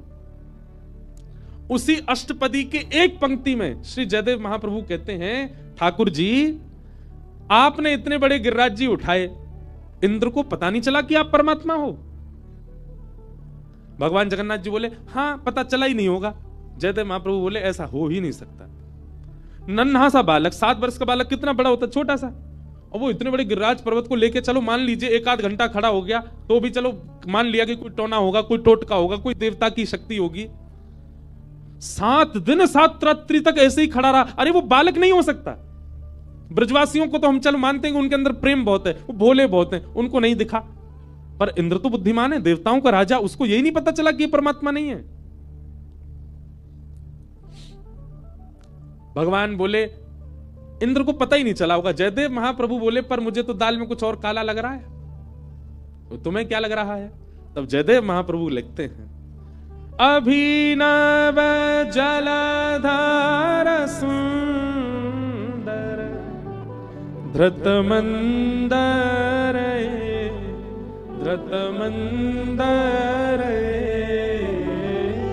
श्रीमुख चंद्र चकोर जय जय देव हरे। श्रीमुख चंद्र चकोर जय जय देव हरे। जयदेव महाप्रभु कह रहे हैं, अभिनव जल के समान नील वर्ण के श्री कृष्ण ने इतने बड़े गिरिराज पर्वत को धारण किया और 7 दिन 7 रात्रि तक इंद्र वर्षा ही करते रहे, उनको पता नहीं चला कि ये परमात्मा है। तो जयदेव महाप्रभु कहते हैं, इंद्र को तो 7 मिनट में ही पता चल गया था कि ये परमात्मा है। 7 दिन नहीं, 7 मिनट में ही पता चल गया था कि ये परमात्मा है, गिरिराज जी धारण जिन्होंने किया है। तो फिर वो 7 दिन तक वर्षा क्यों करता रहा?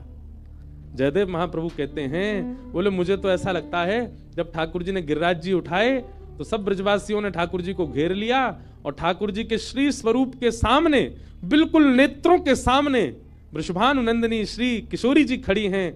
उनके रूप को देखने में ठाकुर जी को इतना सुख मिला, इतना सुख मिला। ठाकुर जी ने 7 मिनट में जैसे इंद्र को पता लगा कि ये परमात्मा है, इंद्र तो वर्षा बंद कर रहा था, ठाकुर जी ने कही, ए इंद्र अपने सबरे भंडार खोल दे, जितनी ऐसा सके उतनी वर्षा कर दे। आज किशोरी जी के रूप को देखवे को समय मिलो है, आज जी भर के किशोरी जी को देखवे को अवसर मिलो है। जब तक तेरी वर्षा को जल खत्म नहीं आ जाए तब तक करते ही रहियो, ताकि मैं किशोरी जी को देखता रहूं।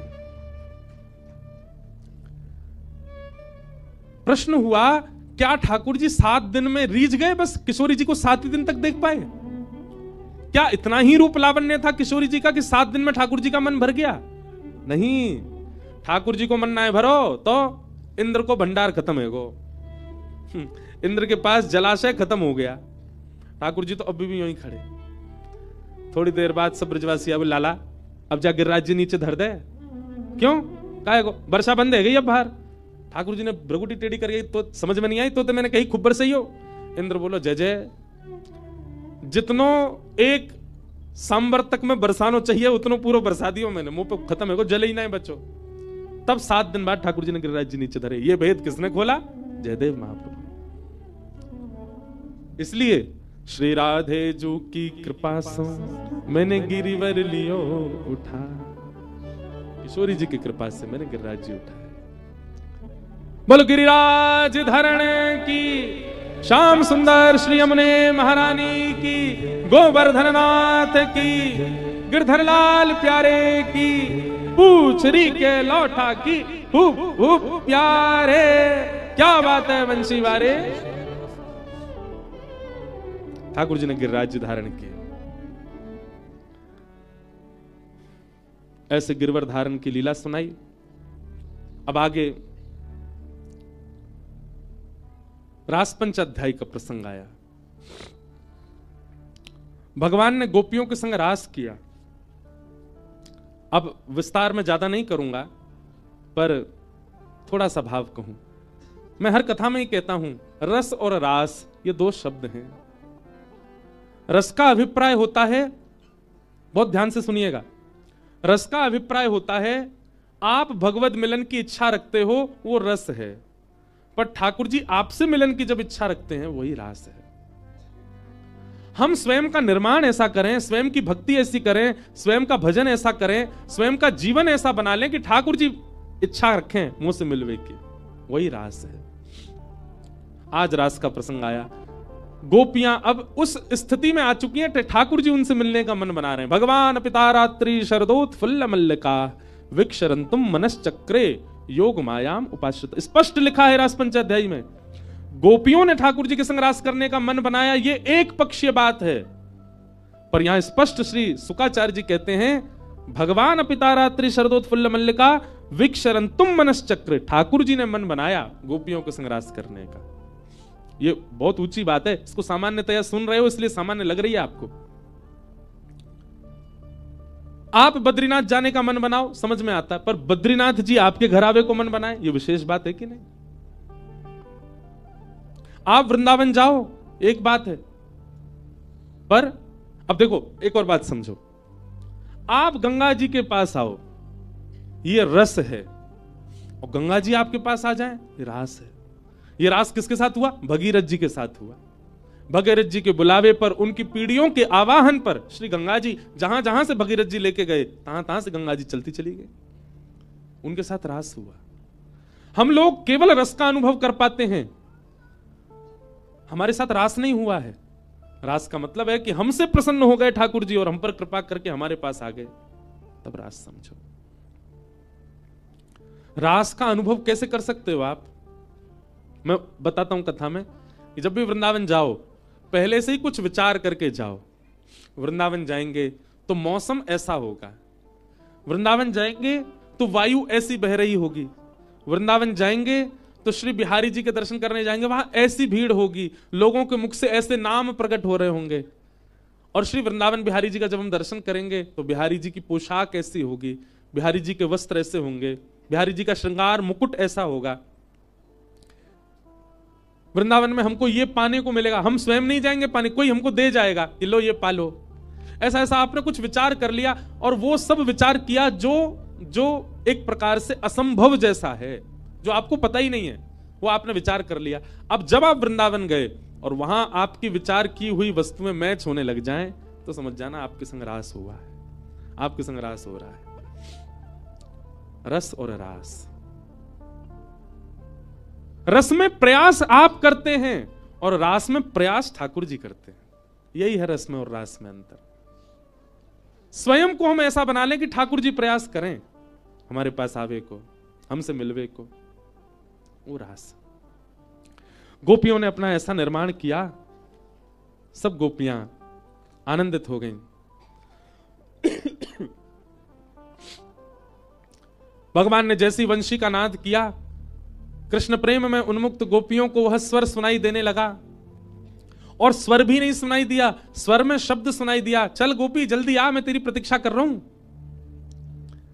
गोपियों को स्वर नहीं सुनाई दे रहा, वेणु की धुन नहीं है, धुन में शब्द है, और शब्द कान में आते ही कहता है अरे गोपी जल्दी आ, क्यों वंशी बजा रहे हैं, सुनाई तो सबको दे रही है, पर वेणु की धुन में शब्द केवल उन्हीं को सुनाई दे रहा है जो कृष्ण प्रेम करती हैं गोपियां। जैसे कथा हो रही है, यहां हजारों लोग बैठे हैं, पर कई लोगों को केवल शब्द ही सुनाई दे रहा है कि व्यास जी केवल बोल रहे हैं, 10:30 बजे तो बोले ही जा रहे हैं, शांति ही नहीं है रे, 12:45 है गए, जन कब विश्राम लेंगे। कई लोगों को लग रहा है केवल शब्द का वाचन किया जा रहा है, पर यहां बैठे कई लोगों को ऐसा अनुभव हो रहा होगा कि व्यास तो माध्यम है, इंद्रेश जी तो माध्यम है, इनकी वाणी तो माध्यम है, पर इनके मुख से जो शब्द है ना, ये श्री कृष्ण ही बोल रहे हैं और ये मेरे लिए ही बोल रहे हैं। ताली तो सबने ऐसी बजाई जिस सबन को यही लग रहा हो, पर सबको नहीं लग रहा है। हम जानते हैं 1000 लोगों में ज्यादा से ज्यादा 4 लोगों को अनुभव ऐसा होता है कि कथा मेरे लिए कही जा रही है। यहां जो कुछ भी कहा जा रहा है वो शब्द श्री कृष्ण मेरे परिवर्तन के लिए प्रकट कर रहे हैं।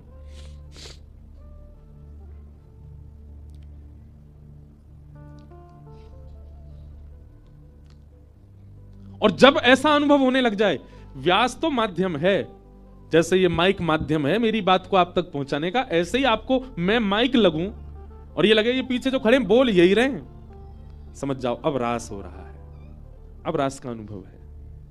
और ये रास का अनुभव सबको नहीं होता। आपके हिमालय के स्वयं महादेव पहुंचे वृंदावन हमारे यहाँ, गोपियों ने रोक दिया, बोले बाबा कहां जा रहे हो, बोले मैं रास में जाना। बोले रास में तो केवल वही जा सके जो गोपी हो। इसका मतलब क्या है? रास का अनुभव किसको हो सकता है? जो गोपी है। और गोपी का स्वरूप क्या है? दर्शन को नैना तपे वचन सुनन को कान, मिलवे को हियरा तपे हिय के जीवन प्राण, गोवर्धन वासी सावरे, गोवर्धन वासी। ये गोपी है जिसके नेत्र व्याकुल रहते हैं कृष्ण को देखने को, जिसकी जिह्वा व्याकुल रहती है उनके नाम को गाने के लिए, जिसके कान व्याकुल रहते हैं कथा श्रवण के लिए, जिसके पैर व्याकुल रहते हैं प्रदक्षिणा के लिए, जिसके हाथ व्याकुल रहते हैं सेवा और स्पर्श के लिए श्री कृष्ण के, उसी को गोपी कहते हैं। और हम गोपी नहीं हैं, हम सब गोपी नहीं हैं। हम बिना कृष्ण के रह लेते हैं। हमें दर्शन को ना मिले ठाकुर जी चलेगा काम, सुनने को ना मिले कथा चलेगा काम, प्रसाद ना मिले चलेगा काम, पैर प्रदक्षिणा ना करें चलेगा काम, सेवा ना हो हाथ से चल जाता है हमारा काम। हम गोपी नहीं है। गोपी कौन? जो रह ही ना पाए श्री कृष्ण के बगैर।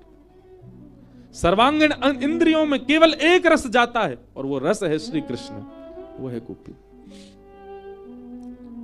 जब महादेव गोपी बने तब रास में प्रवेश मिला। गोपियां सब रास कर रही थी ठाकुर जी के साथ, तभी गोपियों को अभिमान हो गया कि हम सब परम सुंदरी हैं, इसलिए हमारी सुंदरता पर श्री कृष्ण रीझ गए। अब आप कहेंगे महाराज गोपियों के अंदर यह विकार कैसे आ गया? गोपियां तो अनन्य पूज्या हैं, गोपियां तो अनंत पूज्या हैं, फिर उनके मन में यह विकार कैसे आ गया कि हम बहुत सुंदर हैं?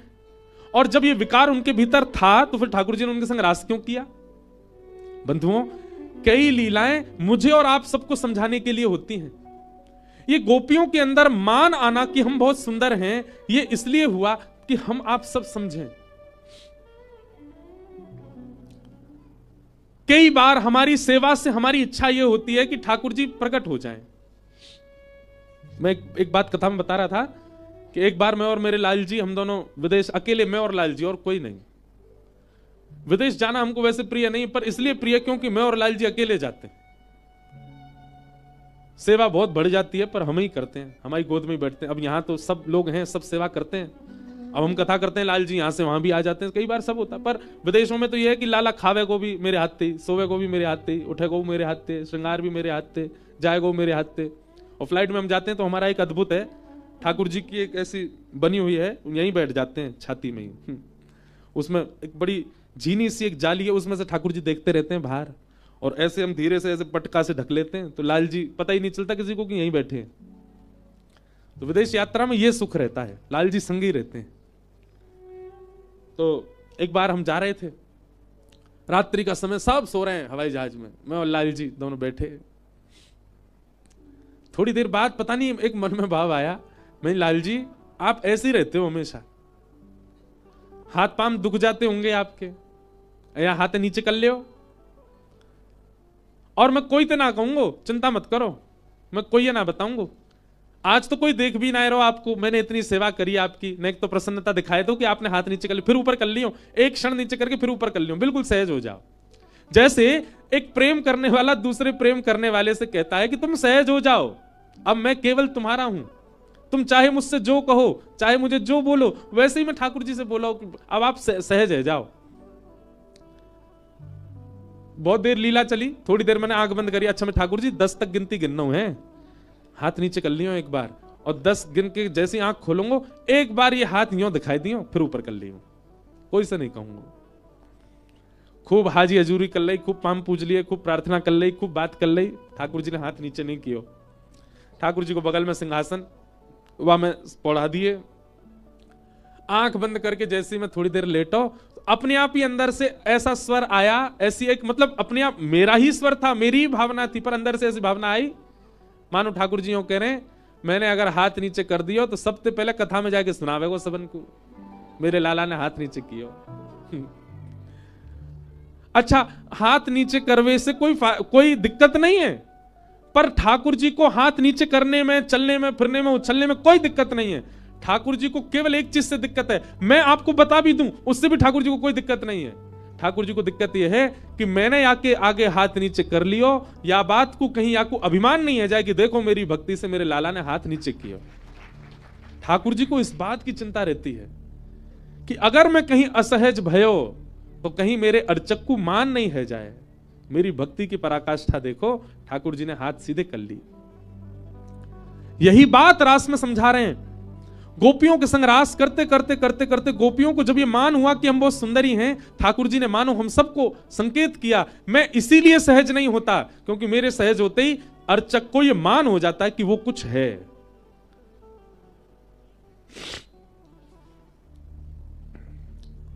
और मैं कुछ हूं, ये मान सबसे बड़ी बाधा है भक्ति में, इसलिए ठाकुर जी सहज नहीं होते। अब आप पूछेंगे तो ये मान से कैसे बचा जाए? सदगुरु, यदि जीवन में सदगुरु होंगे और सदगुरु का आश्रय होगा तो आप सेवा में जाकर के भी मान नहीं करोगे। हां, आपके शिष्यत्व में कमी होगी तो मान हो जाएगा, पर आपके शिष्यत्व में निपुणता होगी तो आप अपने गुरु का आश्रय करके जब जब सेवा में जाओगे मान नहीं आएगा। गोपियां बिना गुरु आश्रय के इस रास में चली गईं, और रास की आचार्य या रास की गुरु कौन है? श्री राधा रानी। सब गोपियां विलाप करती करती किशोरी जी के पास गई हैं। हे सुन राधिका दुलारी, तेरे द्वारका भिखारी हूं मैं, श्याम का पुजारी,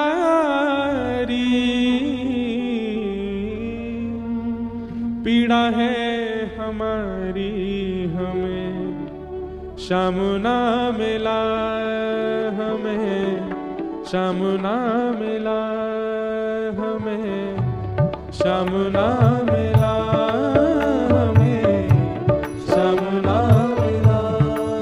हे सुन राधिका दुलारी, सुन राधिका दुलारी। ये भाव सबको प्रिय लगता है। गंगा जी के तट पर, यमुना तट पर किशोरी जी से प्रार्थना गोपियां कर रही हैं। हम गंगा तट पर प्रार्थना महादेव से करें, क्योंकि महादेव भी रास की एक गोपी हैं।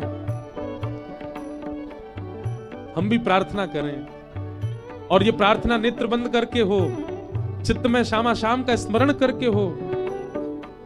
सब लोग भाव से। सुन राधिका दुलारी, सुन राधिका दुलारी, तेरे द्वार का भिखारी, तेरे द्वार का भिखारी, तेरे श्याम का पुजारी, पीड़ा है हमारी हमें श्याम ना मिला, हमें श्याम ना मिला, श्याम ना मिला, हमें श्याम ना मिला, हमें श्याम ना मिला।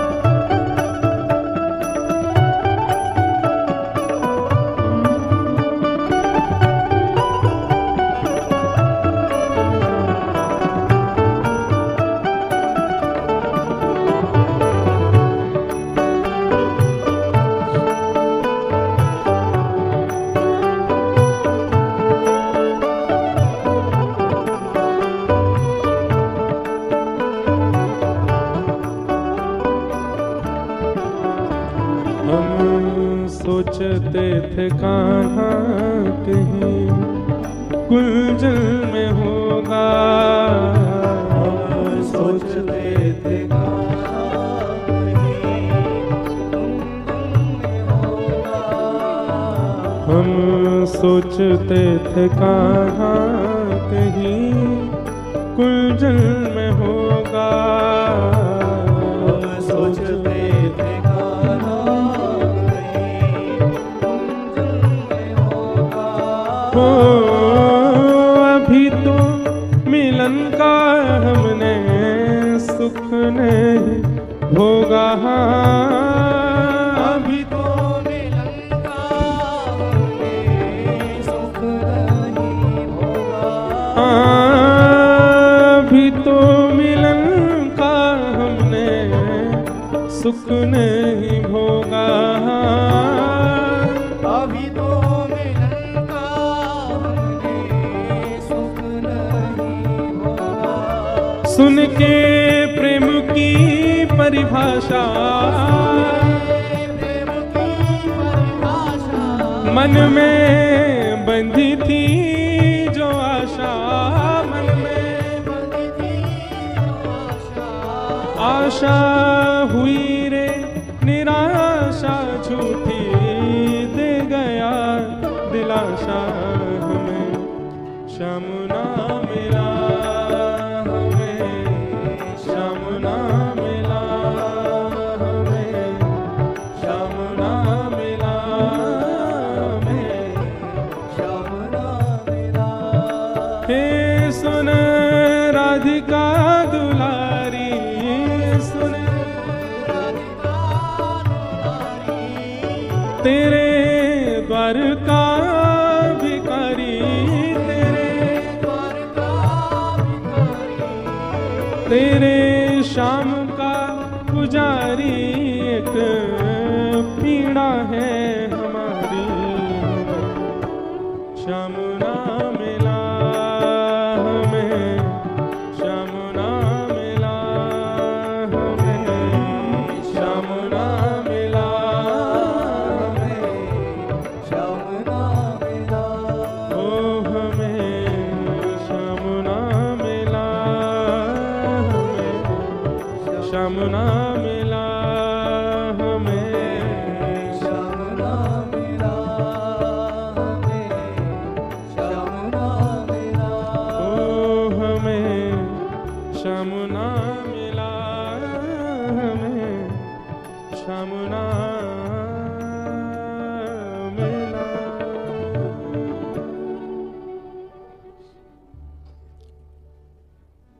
जब भी कभी सेवा में मान आता है ना बंधुओं, चाहे मुझे कथा करते समय ऐसा लगने लगे कि मैं कितना ज्ञान दे रहा हूं, आपको कथा सुनते सुनते ऐसा लगने लगे कि आप कितने भक्त हो, सेवा में कभी भी मान आए, मान आते ही अपने गुरुदेव का स्मरण करो।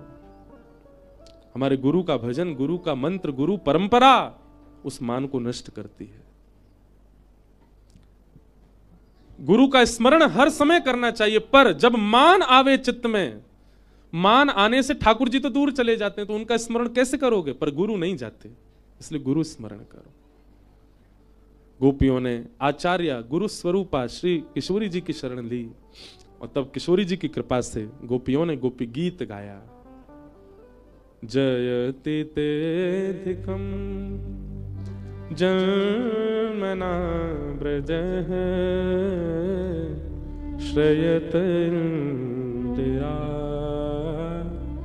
सस्वदत्रिहि दैतदृश्यता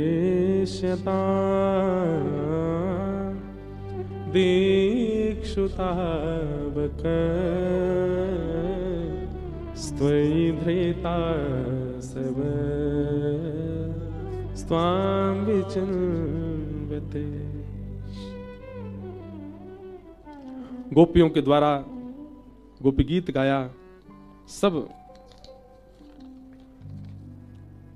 गोपियां रुदन करने लगी। रुरुदो स्वस्वरम राजन कृष्ण दर्शन लालसा।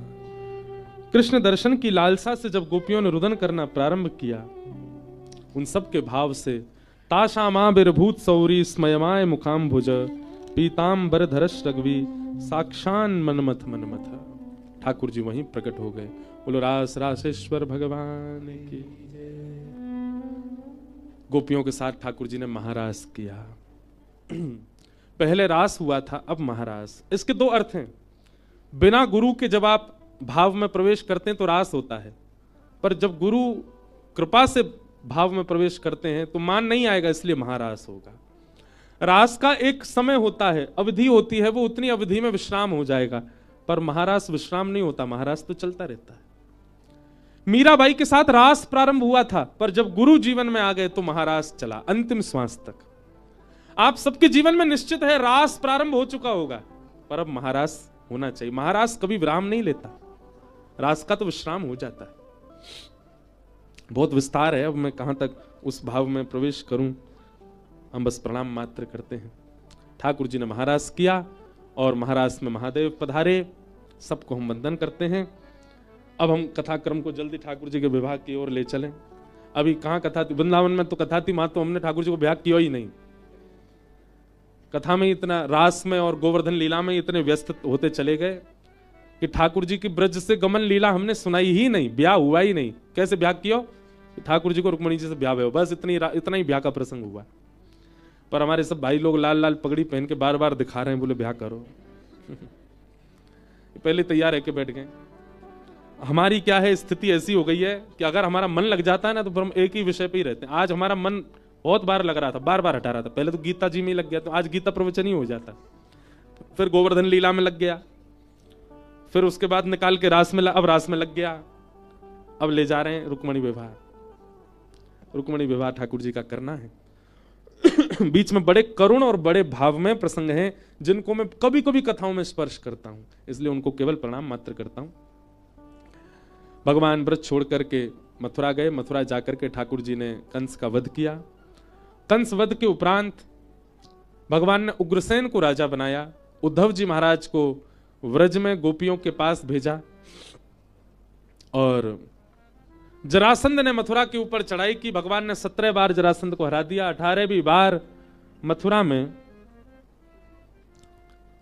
जरासंध ने जब चढ़ाई की तो ब्राह्मणों को अनुष्ठान पर बैठा करके आए और ब्राह्मणों के अनुष्ठान के कारण ठाकुर जी ने मन में विचार किया कि अनुष्ठान विफल नहीं होना चाहिए। अनुष्ठान किस लिए किया जा रहा था कि ठाकुर जी हार जाएं, जरासंध जीत जाए। तो ब्राह्मणों के भाव के लिए ठाकुर जी रण छोड़ करके द्वारिका को प्रस्थान कर गए। बोलो रण छोड़ राय भगवान की जय। गुजरात में ठाकुर जी का रण छोड़ मंदिर है, डाकोर जी में। आहा, क्या सुंदर ठाकुर जी हैं वहां पर। रण छोड़ राय भगवान, रण छोड़ करके ठाकुर जी भागे। विश्वकर्मा ने नगरी का निर्माण किया जिस नगरी का नाम है द्वारिका, और द्वारिका में ठाकुर जी विराजे, नाम पड़ा द्वारिकाधीश। कथा विश्राम की ओर जा रही है। हम पहले कुछ एक दो सूचना देते हैं। आज बहुत व्यस्ततम क्रम है, इसलिए हम सबसे मिल नहीं पाएंगे। कथा करते ही हम गीता भवन नंबर 1 में जाएंगे, वहां गीता जयंती का उत्सव है, वहां थोड़ी देर रहेंगे। उसके बाद फिर गंगा पार करके ऋषिकेश में 1-2 जगह जाएंगे। गौड़िया मठ जाना है, एक जगह और जाना है, और फिर वहां से हम देहरादून जाएंगे। वहां पर एक दिव्य महात्मा का स्थान है, वहां दर्शन करके रात्रि में लौटेंगे। इसलिए आज दर्शन हम कल इसीलिए लाल जी को ले आए थे कि कल ही सब लोग मिल लें, और कल कथा का विश्राम है। कथा का समय वही रहेगा। कथा विश्राम करके हम संभवतः यहीं से ही वृंदावन प्रस्थान करेंगे, क्योंकि 15 तारीख से हमारे घर में कथा है। पूज्य मलुक पीठ वाले महाराज जी की भागवत कथा वृंदावन में हो रही है, पूज्य गुरुदेव भगवान के उत्सव में। तो हमें जाके सब व्यवस्थाएं करनी है, तो संभवतः यहीं से ही निकल जाएंगे। तो व्यास मंच से ही आप सबको प्रणाम कर रहे हैं, आप सबको वंदन कर रहे हैं। आप लोग कई भाव यहाँ आज भी आए हैं। हम सब भावों को कल निश्चित ही एक बालिका के तो 5 प्रश्न हैं, कईयों के 1-2 प्रश्न हैं, हम सब संभाल के रख के जा रहे हैं। कल हम सबके उत्तर देंगे और सब लोगों के शंका का समाधान कल करेंगे। बस कल और उत्तर प्रश्न मत ले आना, नहीं तो प्रश्न उत्तर में ही पूरी कथा हो जाएगी। बस इतनों का ही उत्तर दे देंगे। लाल जी के लिए और दास के लिए आप जो कुछ भी, लोग बाग दूर दूर से आते हैं, बहुत कुछ लेके आते हैं, कुछ सामग्री। हमने तो आजकल मीठा छोड़ रखा, हम डाइट कर रहे हैं, क्यों? हमारे लाल जी को उत्सव है, तो उत्सव में हमको खूब व्यस्तता। देखो सही बात यह है, ये करने का इसलिए कारण है क्योंकि हम एक दिन भी शांति से बैठ नहीं रहे। हर दिन बस चलते ही जा रहे हैं कथाक्रम, निद्रा पूरी नहीं होती, बैठक इतनी ज्यादा हो जाती है, और वातावरण का परिवर्तन इतना होता है। कितने दिन से जुकाम ही ठीक नहीं हुआ, तो इसलिए थोड़ा आहार हम कम ले रहे हैं, मिष्ठान ले ही नहीं रहे। आप लोग जो भी सामग्री लाते हैं वो ठाकुर जी को भोग लग के हम सब में बांट देते हैं। तो जो भी कोई सामग्री आप लाए हैं वो सब आप यहीं व्यास मंच पे ही दे देना। लाल जी भी आज नहीं मिल पाएंगे, क्योंकि अब हम ही चले जाएंगे तो लाल जी हमारे संग ही जाएंगे। तो इसलिए कल कथा का क्रम उसी समय पर रहेगा। प्रयास करेंगे, अगर लाल जी कल मंच पे आ सके तो कल यहीं से ही सबको प्रणाम करवा देंगे, यहीं से आप सब लोग दर्शन कर लेना। और भैया लाला के दर्शन करने हैं तो आओ, 11 से 17 जनवरी नाथ द्वार राजस्थान में आप सब लोग वहां पहुंचो। और श्रीनाथ जी के सन्निधि में खूब मधुर उत्सव होगा ठाकुर जी का, सुबह कथा, शाम को उत्सव, अष्ट सखाओं की वार्ता वहां 7 दिन तक चलेगी। तो ऐसी सब सूचनाएं हैं। भगवान द्वारिका विराजे।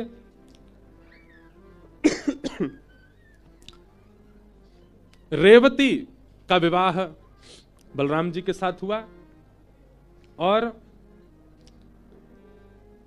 कौंडन्यपुर के राजा भीष्मक, उनकी पुत्री हैं रुक्मणी। रुक्मणी जी जब से भगवान की कथा सुनती हैं तब से ठाकुर जी को अपना प्रियतम रूप वर्ण करना चाहती हैं। रुक्मणी जी ने पत्र लिख करके ठाकुर जी को निमंत्रित किया और भगवान कौंडन्यपुर गए, जाकर के रुक्मणी जी का हरण करके ले आए। वसुदेव जी ने रुक्मणी जी को वापस भेजा और भीष्मक राजा को पत्र लिख करके कहा कि आप तैयारी करो, हम लाला की बारात लेकर के आएंगे। ठाकुर जी दुल्हा बने और भगवान की बारात कौंडन्यपुर के लिए निकली। हम लोग 2-4 बधाई भाव गा करके, 2-3 भाव गा करके इस रुक्मणी मंगल के उत्सव को यहां विश्राम करेंगे। सब लोग गाओ।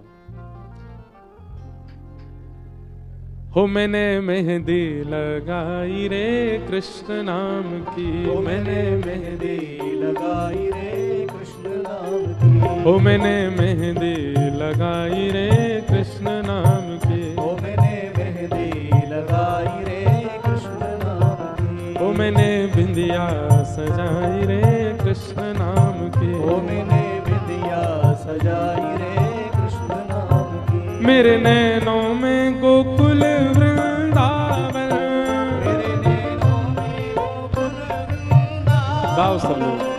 मेरे नैनों में गोकुल वृंदावन, मेरे नैनों में गोकुल वृंदावन, मेरे प्राणों में मोहन मन भावन, मेरे प्राणों में ओ मैंने बिंदिया सजाई रे कृष्ण नाम की, मैंने बिंदिया सजाई रे कृष्ण नाम की, ओ मैंने मेहंदी लगाई रे कृष्ण नाम की, ओ मैंने मेहंदी लगाई रे कृष्ण नाम। रुक्मणी जी नाच रही हैं, गा रही हैं, ठाकुर जी की बारात आ रही है और सब कौंडन्यपुर के लोग ठाकुर जी को देख करके आनंद में झूम रहे हैं। ओ मोहे प्यारो लागे, सब लोग देखो। वैसे तो हम ब्रज के उपासक हैं, हम तो श्री जी के संग ही ठाकुर जी को देखें, पर रुक्मणी जी के संग विवाह हुआ ठाकुर जी का, इसलिए उत्साह में रुक्मणी जी को श्री जी के रूप में ही देखी हूं। सांवरिया गाओ सब लोग। क्या गाओगे? ओ मोहे प्यारो